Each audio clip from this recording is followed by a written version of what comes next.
complex. But look, that's not all. Does Emma have the integrity to admit that she was wrong to gaslight everyone about Los Angeles Mayor Karen Bass's austerity measures, namely her decision to cut the budget for a fire department that had already been chronically short-staffed and underfunded? She put this up on Twitter. Lots of people are spreading this $17 million fire budget cut story, and it's just not accurate. She then included a comical thread to bolster her claim.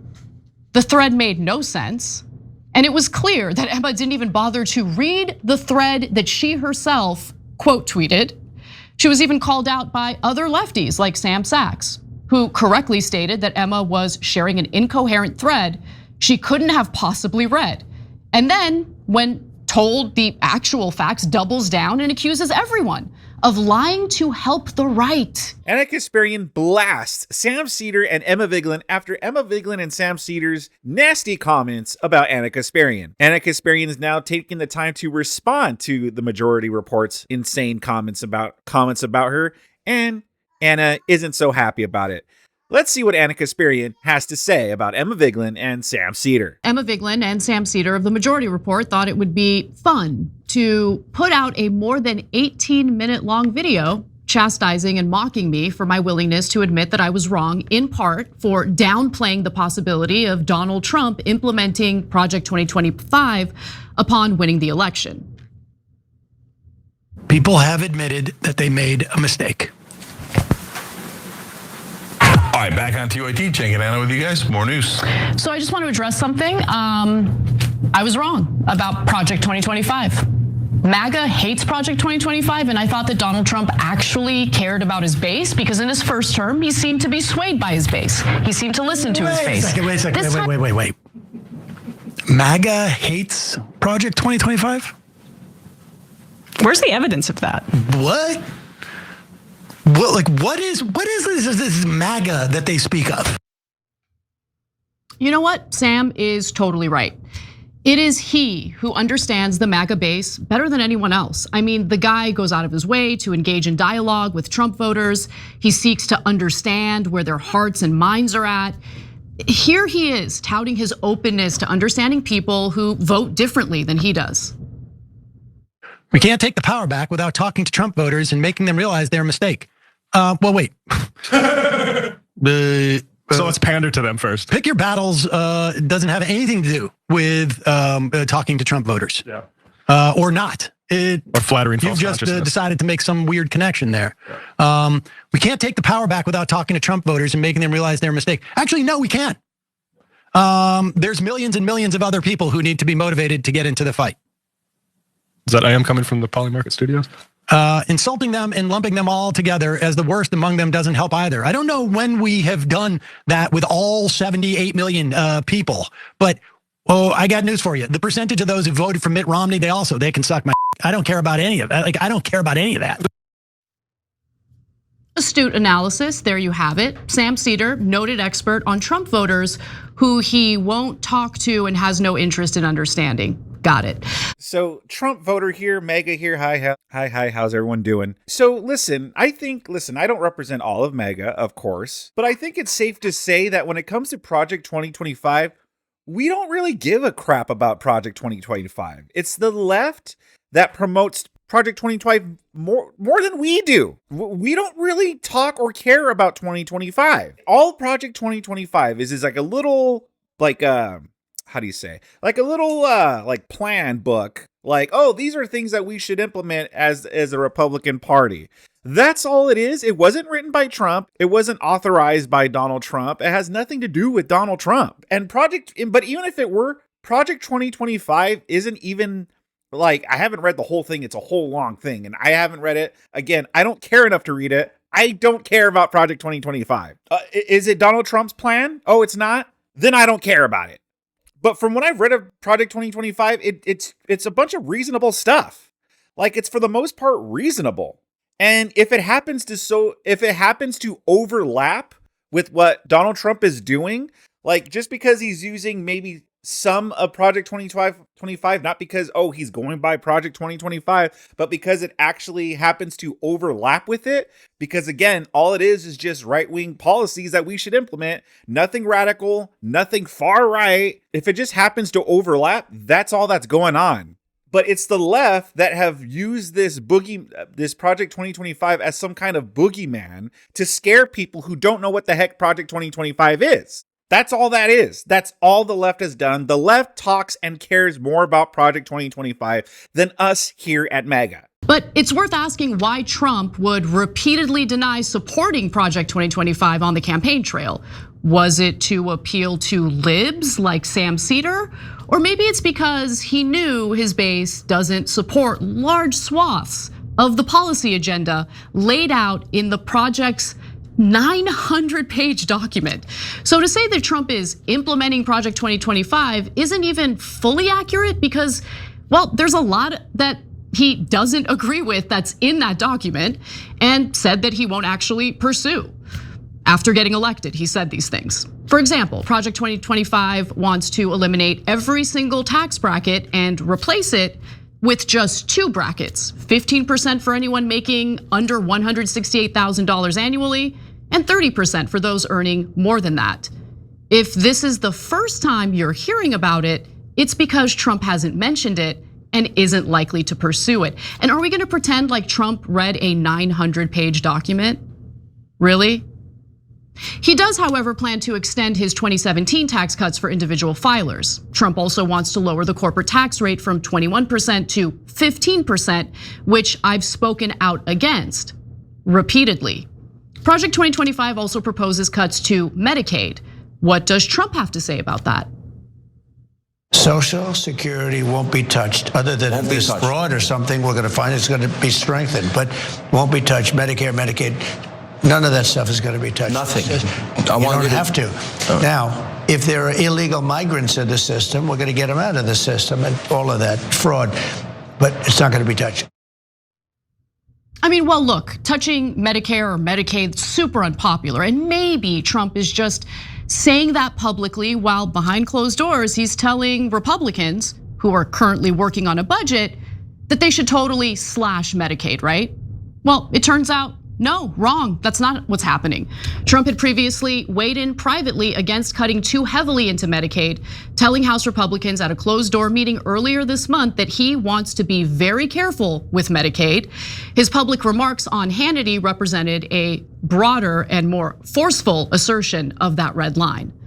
Nonetheless, Trump's agenda and Project 2025 do have a great deal of overlap, especially in regard to the dismantling of the administrative state, which his base actually does like.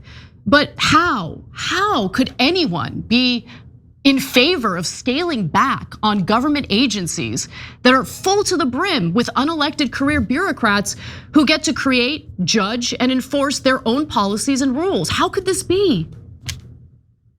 A scathing review of the CDC, finding the agency repeatedly botched its pandemic response and failed to meet the moment of crisis. The CDC long under fire for its guidance on masking and vaccines over the last 2 years. This is really confusing.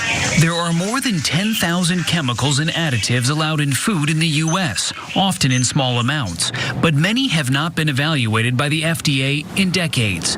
The majority are safe, but some chemicals allowed here have been banned overseas after research has linked them to cancer and developmental or behavioral issues. Is the food industry basically policing itself? I would say yes. 45% of the FDA's overall budget now comes from the companies it's reviewing, and 65% of the FDA's budget specifically for human drug regulation comes directly from Big Pharma itself. The historic $2 billion payout by the US Department of Agriculture to black farmers and other farmers of color who experienced discrimination when applying to the USDA's farm loan programs. The lender, who was a federal employee, who was employed by a government, spat on me. I was called the N-word from this same official.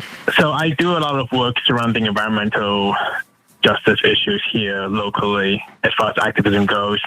And I've done research fellow at the local EPA. The admin at the time when I was a research fellow were primarily comprised of people who were affiliated or directly coming from the Department of Defense.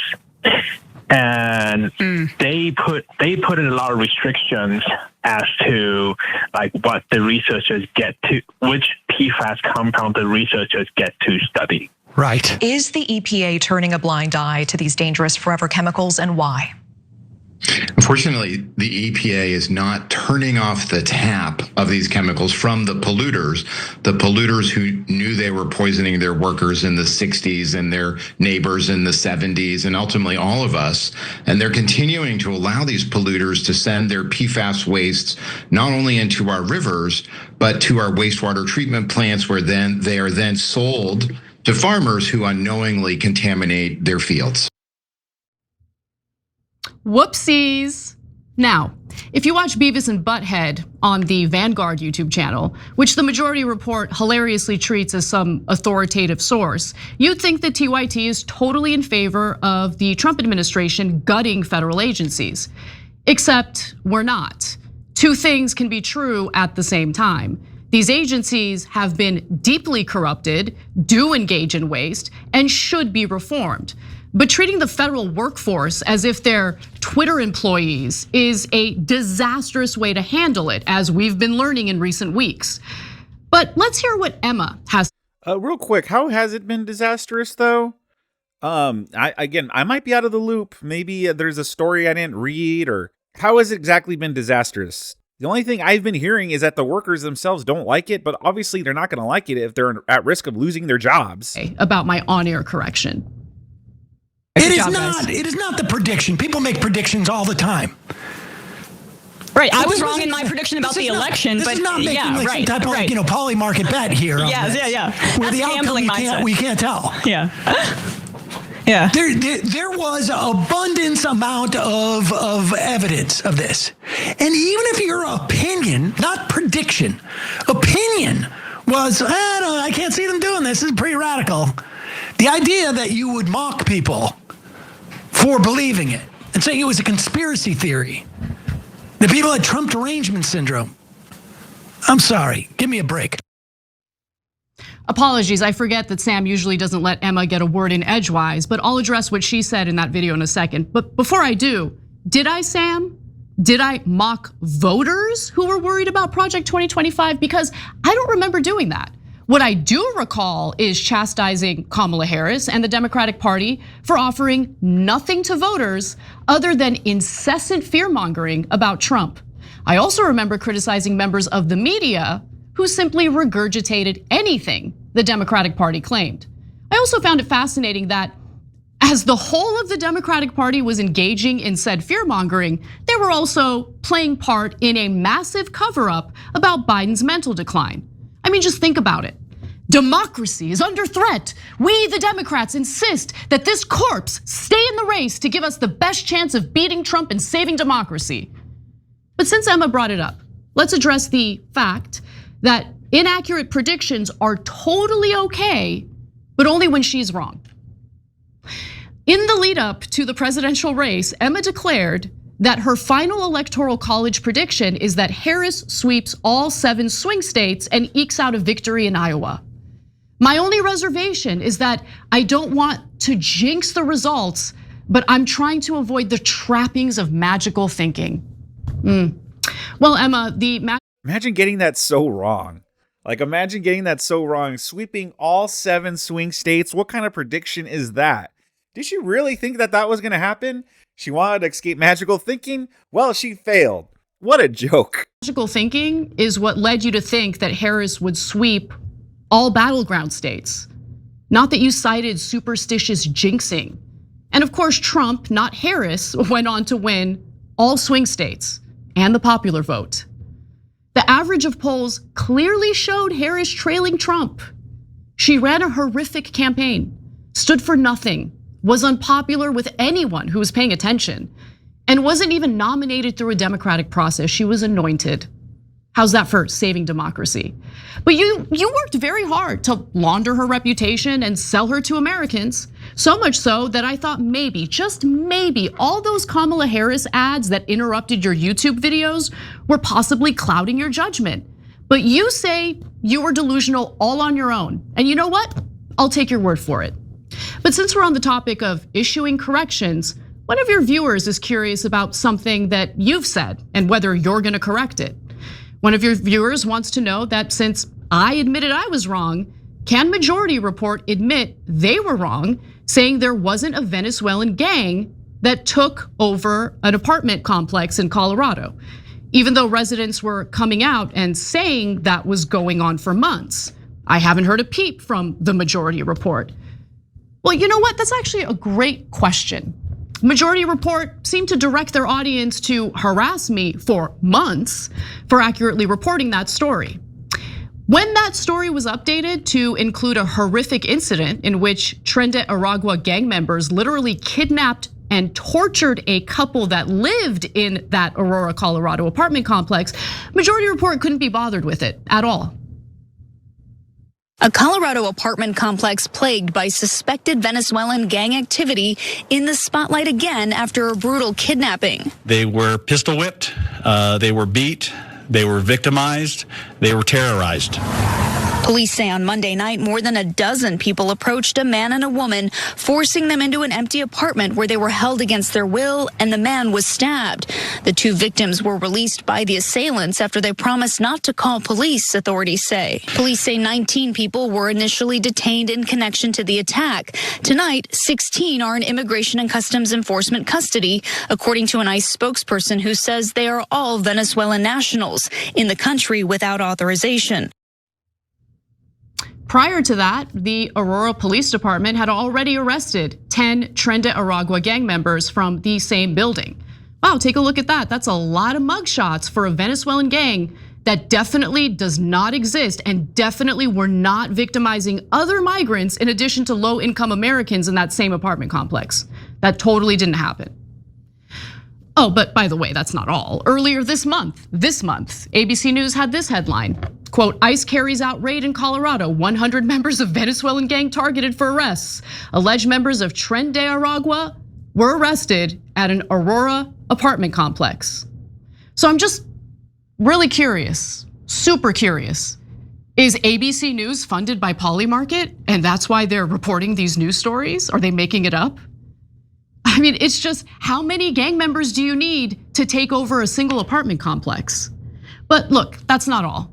Does Emma have the integrity to admit that she was wrong to gaslight everyone about Los Angeles Mayor Karen Bass's austerity measures, namely her decision to cut the budget for a fire department that had already been chronically short-staffed and underfunded?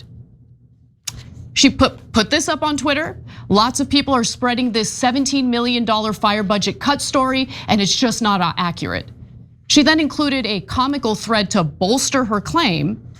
The thread made no sense, and it was clear that Emma didn't even bother to read the thread that she herself quote tweeted.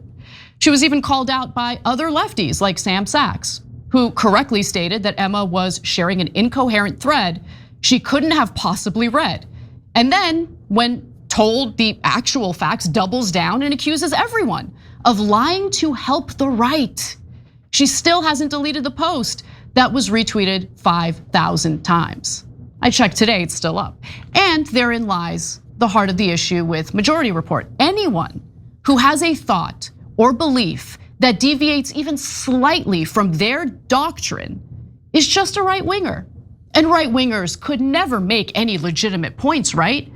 We must all worship the all sanctimonious Majority Report and their ideological dogma at all costs, even when there's evidence proving them wrong. Although I can't decide if people like Emma are really this cultish with their politics or if they're just terrified by their own audience. DSA Josh, I live on the west side of LA. All the criticism that conservatives are directing towards Mayor Karen Bass is 100% motivated by white nationalism and violent misogyny. They're fascists, full stop. Hey, DSA Josh, you're unhinged. And guess what? I'm elated that you watch Majority Report. They deserve you. As for TYT, we're gonna correct the record when we get something wrong. And I'm positive it will happen again in the future because we're human And guess what? Humans make mistakes.